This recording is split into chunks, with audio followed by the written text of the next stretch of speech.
Welcome. Thank you very much. God bless you.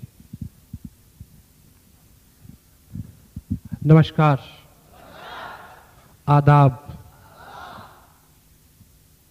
Bhubaneswar की इस पावन धरा पे आज मैं पहली बार आने का सौभाग्य प्राप्त कर रहा हूँ और आपके महान जीवन का एक नन्हा सा स्मरण बनने का जो मौका मेरे को मिला है, बहुत प्राउड है मेरे को, उस पर बहुत गर्व है। और हिंदुस्तान भर में बल्कि दुनिया भर में आपका ये शहर और इसकी जो धार्मिक समृद्धि है उसके लिए दुनिया भर में विख्यात है ये धरा। सो हिंदू मैथोलॉजी के मुताबिक everybody is having dream to come and visit this city and this area as far as spiritual values are concerned. But in my past life, it was not, we haven't that time and money we could achieve,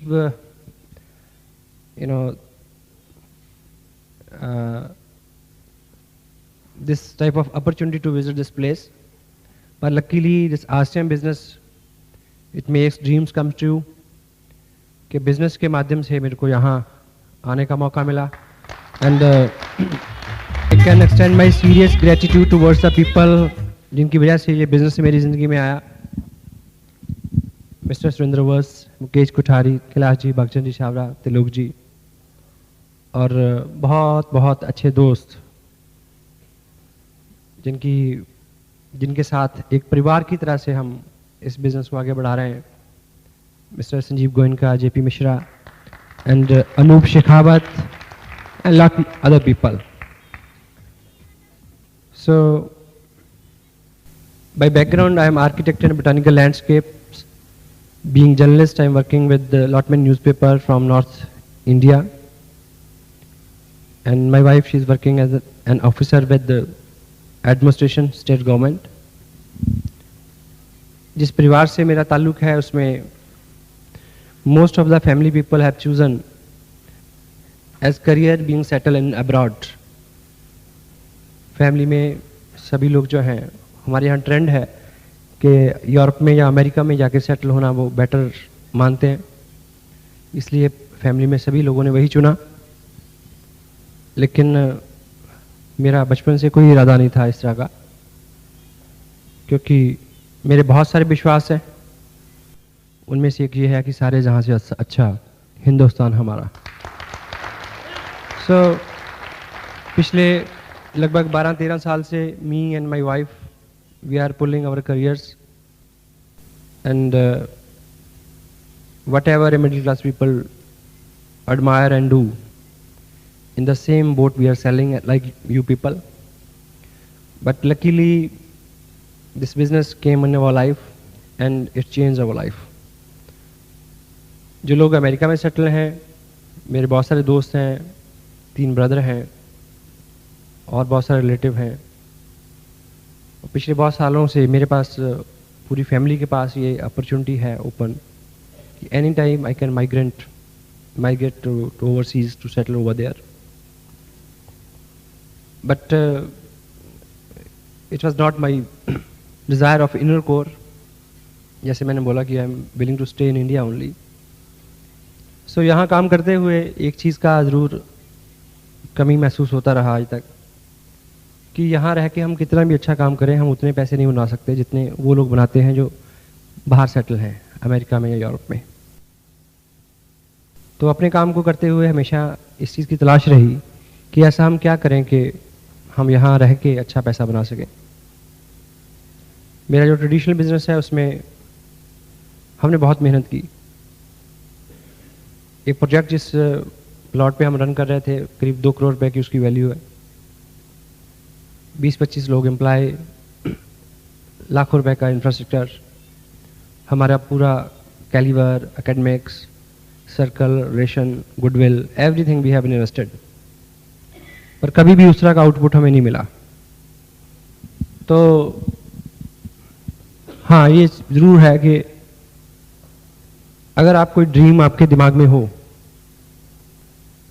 और उसके लिए आप हमेशा सोचें, तो present condition जो होती हैं वो कभी भी मैटर नहीं करती। हमारे साथ दिक्कत क्या है कि जब भी हम कोई बड़ी चीज सोचते हैं तो उसके आगे हम प्रेजेंट टाइम की जो स्थितियां हैं उसकी हर्डल लगा देते हैं। हेलो, मान लीजिए आप एक नौकरी कर रहे हैं 8,000 की, और एकाएक आपको ख्याल आया कि जो आपका पड़ोसी है उसने मर्सिडीज कार खरीदी है। क्योंकि हम अपने जैसे लोगों को देख के प्रेरित होते हैं मोस्ट ऑफ द टाइम। आज से पहले आपने कभी मर्सिडीज का ख्वाब नहीं देखा था। आपका पड़ोसी चूंकि आप जैसा है, आसपास है, इसलिए उसने कार खरीदी तो आपको ख्याल आया कि मैं भी क्या मर्सिडीज कार खरीद सकता हूं। यह ख्याल है, ख्वाब है। ऐसा ख्याल आते ही आप इसको रोक देंगे। क्यों? इस ख्याल से कि मैं 15 साल की नौकरी जो मैंने 3500 रुपए से शुरू की थी, 15 साल से तो मैं 8,000 पे पहुंचा हूं। हेलो, तो मर्सिडीज तक कब तक पहुंचूंगा? 45 साल की उम्र हो गई है। तो आपका मन कहेगा कि नहीं हो सकता। यानी फ्यूचर में जो आप अचीव करना चाहें उसको आपने अपने प्रेजेंट की स्थितियों से रोक दिया। लेकिन विज्ञान और मनोविज्ञान और आज की सारी स्टडीज ये बताती हैं कि यदि आप ड्रीमर हैं, उसके बारे में सोचते हैं, हाथ पांव हिलाते हैं, कर्म करते हैं, तो फैक्ट्स कभी भी काउंट नहीं करते। नेवर। सो पिछले 12-13 साल के अपने करियर में मैं बहुत संतुष्ट था, क्योंकि मटेरियल को लेके बहुत ज़्यादा आकांक्षाएं नहीं थी हमारी। मैम की जॉब है, अच्छी जॉब है, अच्छी सैलरी है, मेरा काम अच्छा था, एवरेज था, जितनी ज़रूरत थी उतना तो ज़रूर था। और पेरेंट्स और फैमिलीज़ की तरफ से कभी ऐसी कोई चैलेंज नहीं था, कोई लायबिलिटी नहीं थी। रादर जब भी अगर कोई बड़ी ज़रूरत पड़ती तो हमें वहाँ से कोई भी हेल्प कभी भी मिल सकती है, ऐसा हमेशा से रहा। लेकिन पिछले कुछ सालों से बहुत फ़र्क महसूस कहाँ होने लगा कि जो हमारे भाई बंद जो बाहर फॉरेन में सेटल थे, उनके और हमारे बीच जो आर्थिक फाइनेंशियल जो फ़र्क था वो बहुत बढ़ रहा था। मसलन उनमें से बहुत कई दर्जन लोग हैं, उनमें से कोई ना कोई हर साल छुट्टी आता था, 1 महीने की, 20 दिन की। तो वो आने से पहले वो फ़ोन करते थे कि हम फ़लाँ से फ़लाँ डेट के बीच आ रहे हैं और फ़लाँ से फ़लाँ दिन आप स्पेयर रखना, हमारे साथ घूमने चलना, ऊटी चलेंगे, मंसूरी चलेंगे, मनाली चलेंगे। तो मन होता कि हाँ उनके साथ घूमना चाहिए, वो अपने दोस्त हैं, मित्र हैं, ब्रदर हैं। लेकिन हर बार एक चीज़ को लेके हम रुक जाते थे कि अगर हम उनके साथ घूमने जाएंगे तो सारा खर्चा वो करेंगे, तो वो ज़्यादा अच्छा नहीं लगता। वैसे भी अगर हमारे पास पर्याप्त पैसे नहीं होते, हमारा कोई दोस्त आया जिसके पास पर्याप्त पैसे हैं, वो आपको मिले आपके शहर में और आपको बोले कि चलो खाना खाने चलें, 5 स्टार में आपको ले जाए, और आपको पता है कि एक बार खाने का बिल 4,000 रुपये आना है, तो जब आप वेटर के पास जाएंगे तो आप एक्टिंग तो करेंगे पर्स पे हाथ मारने की कि ना ही निकले तो अच्छा है, इससे पहले कि वो निकाल के दे दे। हेलो, निकलता ही नहीं है, फंसा रहता है हाथ उसमें। तो ये ख्याल हमेशा रहता था, इससे पहले कि ये जो हमारी फीलिंग है जो हमारे बच्चों में जाए, वो इन्फीरियर फील करें उनके साथ, तो दिमाग ने दौड़ना शुरू किया कि कुछ ऐसा क्या हम हिंदुस्तान में रह के कर सकते हैं। उस दृष्टि से मैंने अपने काम में तवज्जो दी, उसमें कुछ नए प्रोजेक्ट लिए, 1-2 साल बहुत मेहनत और की और इन्वेस्टमेंट की, लेकिन कुछ अच्छा नहीं हो पाया। क्योंकि हम पूरे साल में बहुत सारा काम करके भी कभी ये स्थिति नहीं आती कि हम अपने काम से सोचेंगे भी चलो 1 लाख रुपया निकाल के कहीं रख दें, जेवर खरीद लें, कोई पार्टी कर दें, डोनेट कर दें। कोई बिजनेसमैन है यहाँ? Any businessman? तो ऐसा नहीं हो पाता, क्योंकि बिजनेस में क्या होता है, मान लीजिए आपका कोई बिजनेस है, तो उसमें आपने साल में 2 लाख रुपए कमाया, तो साल बीतते बीतते क्या होगा कि जो आपकी इन्वेस्टमेंट है, जो जिस चीज में आप डील करते हैं, उसके रेट बढ़ जाएंगे। हेलो, 10-15% रेट बढ़ जाएंगे, उतनी आपकी इन्वेस्टमेंट बढ़ जाएगी। अगर आपका काम बढ़ गया तो आपको एक गोडाउन और लेना पड़ेगा, हेलो, या एक एजेंसी और लेनी पड़ेगी, उसके लिए डिपॉजिट करना है।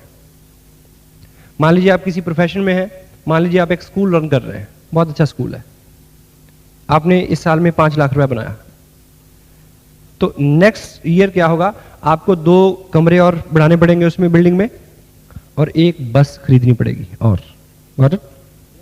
हर साल स्कूल तो बढ़ता रहेगा, बसें भी बढ़ती रहेंगी, लेकिन आप वही ठन ठन गोपाल रहेंगे।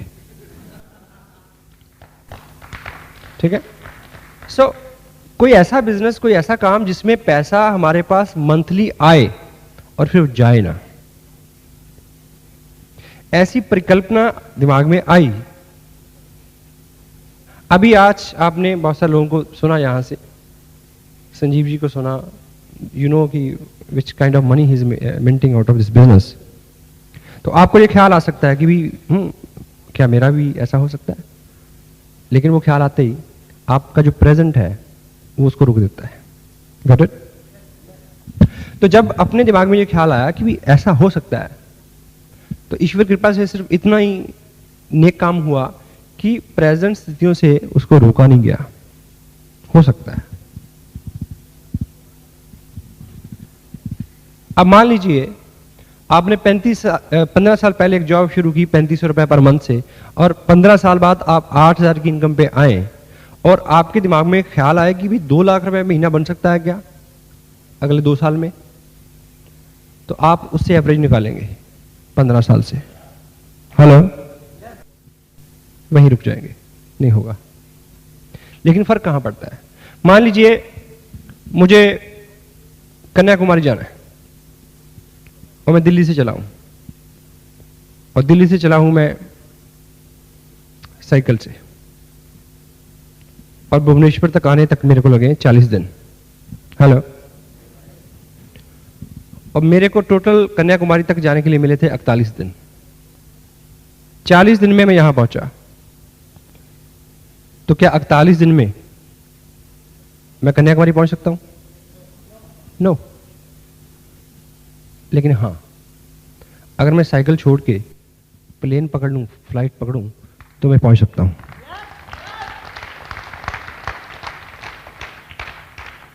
क्यों?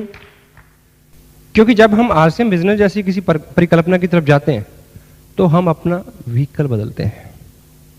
Got it?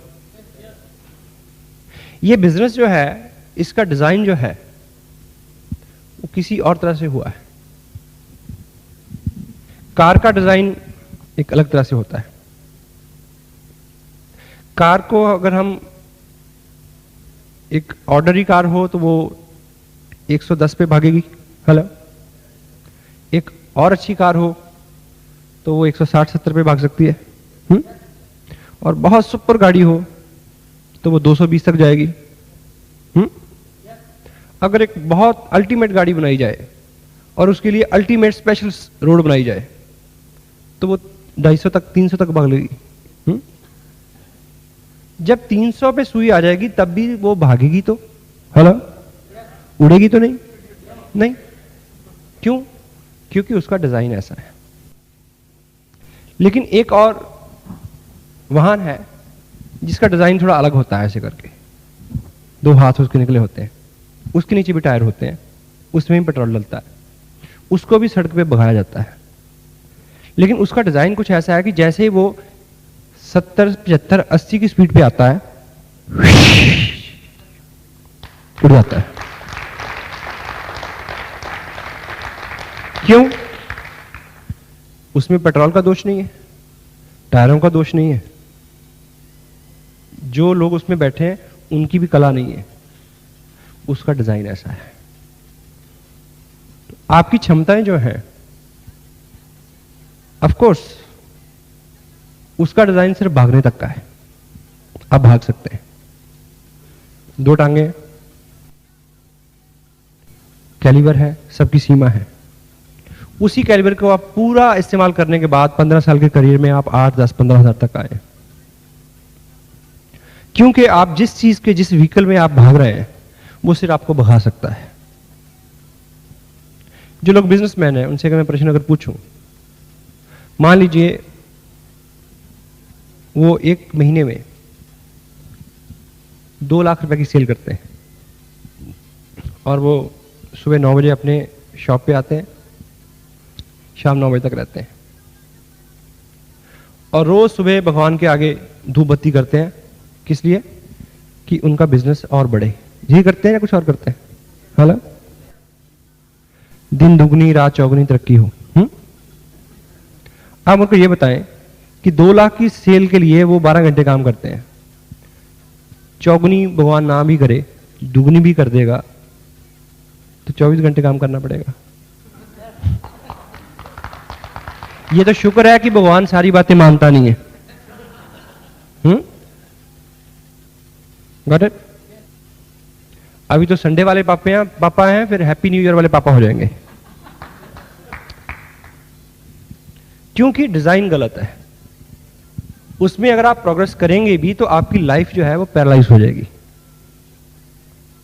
और जिंदगी का मेन मोटो है उसको एंजॉय करना। यानी आपके पास जब मुंह में दांत हो तब आपके पास गुड़ मूंगफली सब कुछ हो, और जब आपके पास गुड़ और मूंगफली हो तो आपके पास दांत हो। Got it? नहीं तो उल्टा होता है, जब दांत होते हैं तो गुड़ नहीं होता। हेलो। सो आज एक करियर शुरू किया आपने 20 साल पहले, 15 साल पहले, उससे आप 15 हज़ार की पे आए। अगर आपको कोई दूसरा करियर बताया जाए जिसमें आप 15-20 हज़ार की इनकम पे आ जाए और 15 साल बाद, तो वो आपके किसी काम का नहीं है। आपको आसियान बिजनेस के बारे में आज अगर यहां कोई सूचना दी गई है कि यहां कुछ होने वाला है, उसकी विशेषता ये है कि 2 साल में उतना काम हो सकता है जो आप 15 साल में कर नहीं सके और अगले 45 साल में कर नहीं सकोगे, यहां 2 साल में हो सकता है। लेकिन उसके रास्ते में जो आने वाली चीजें हैं उसके बारे में कुछ संक्षेप बातचीत आपसे करने का मन है मेरा। आप तैयार हैं? आप इस हॉल में बैठे हैं, यस, और इस हॉल में अभी जो हो रहा है और अभी जो होना था, ये 2 महीनों से लोगों को, 1 महीने से लोगों को सूचना है या नहीं है? और जितने भी लोग यहां बैठे हैं, लगभग 100 लोग होंगे अभी, प्रत्येक व्यक्ति ने एक 100 व्यक्ति को बताया होगा। Yes sir? नो? और लोग नहीं आए। और बहुत सारे लोगों के चेहरे यहां उतरे हुए देख रहा हूं मैं। उनको लगता है कि 100 लोगों को बुलाया था, एक ही आया। एक सच्चाई है, इसको हमें समझना होगा। और आपको समझना है, आपको, जो बाहर हैं उनको नहीं। Got it? सबसे पहली अड़चन क्या है बिजनेस में? आपको पता होना चाहिए कि आप क्या हैं, आप क्या कर रहे हैं, आपको कहां जाना है। केवल ये। इस बिजनेस में आपको बताया गया होगा कि you need 2 good people, right और left, and your self is third, a good upline is 4th one, hello, a senior upline 5th one and 6th one and 8th one and so on, up and down. If you find 2 people, you need another 2 in their down, yes, and you need another 4 in their down. Lot many things, lot many people. But for success, to succeed in this business, you need one person only. That is you only. You.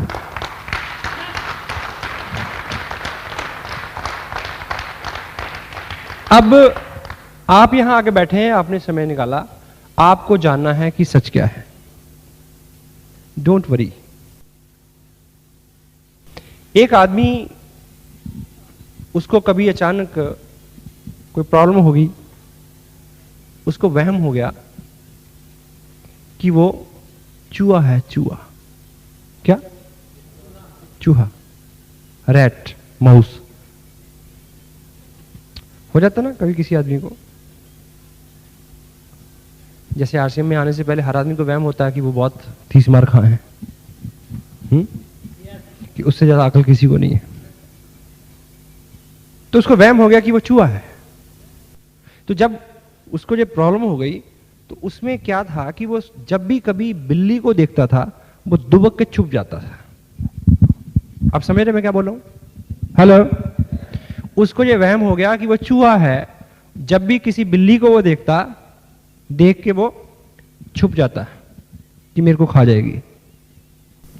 ये problem बढ़ती गई और बढ़ गई और बढ़ गई, यहां तक बढ़ गई कि सबको पता चल गया। उसको डॉक्टर के पास, साइकेट्रिक के पास ले जाया गया, उसको प्रॉपर ट्रीट किया गया, काउंसलिंग की गई उसकी। 1 सीटिंग, 2 सीटिंग, 3 सीटिंग, 4, 5 सीटिंग में डॉक्टर ने उसको करते करते अपने मेथड से उसको ये एहसास दिला दिया कि भाई तू चूहा नहीं है, तू शेर सिंह है। तो उसको विश्वास होने लगा, यानी उसका जो इलाज था वो ठीक दिशा में बढ़ रहा था। आखिर एक दिन डॉक्टर ने पूछा कि अब तुम बिल्कुल ठीक हो? बोला हाँ बिल्कुल ठीक हूं। अब बता तू क्या है? बोला शेर सिंह हूं। बोला चूहा तो नहीं हो? बिल्कुल नहीं। बोला तू अब समझ गया ठीक से? बोला समझ गया। फाइनल सीटिंग में डॉक्टर से उसने उसको फीस दी और हाथ में लाया और डॉक्टर के क्लिनिक से बाहर गया। जैसे ही क्लिनिक से